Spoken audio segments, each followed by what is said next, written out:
Hi friends, இது சிம்பிளாக தக்காளி பஜ்ஜி எப்படி செய்யலாம்னு பார்க்கலாம். 3 ஸ்பூன் எண்ணெய் போட்டு ஊற்றிக்கலாம்.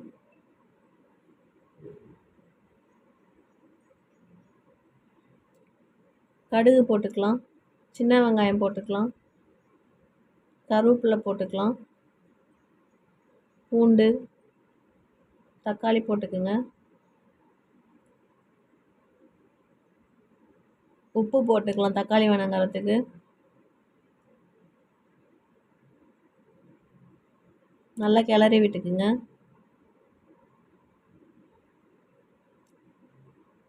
அஞ்சு நிமிஷம் எண்ணெயில் வேகட்டும். நல்லா வெந்துருச்சு பாருங்கள். 1/4 டீஸ்பூன் மஞ்சள்தூள், சாம்பார் தூள் போட்டுக்கலாம். 1/2 டம்ளர் தண்ணி ஊற்றிக்கலாம். 2 நிமிஷம் கொதிக்கட்டும்.